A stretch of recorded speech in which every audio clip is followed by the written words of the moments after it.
हाँ शुरू। अस्सलाम वालेकुम वरहमतुल्लाह। ये जो पानी है गुज़श्ता 5 दिनों से मुसलसल जारी है।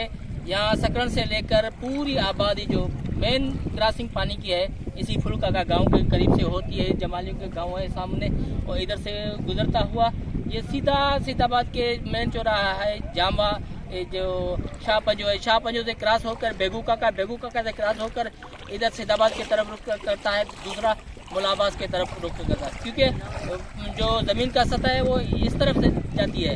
ये 5-6 फुट का पानी है। इधर तो पंचर, ये रोड है, रोड के ऊपर मैं खड़ा हूँ, रोड के ऊपर भी इतना पानी है। और ये मेन क्रॉसिंग वहाँ से है, यहाँ से है, पूरी की पूरी क्रॉसिंग। अगर कैमरामैन दिखा सके तो पूरी क्रॉसिंग है ये। वो उधर से तकरीबन 250-300 किलोमीटर के करीब जो है एरिया पूरा का पूरा ये सीताबाद के फुलका का गांव है, जो यूसी बीडी का मेन शहर है या बखर जमाल उनकी मेन शहर पानी के अंदर है। ये सारा गांव जो माइग्रेट करके चला गया है।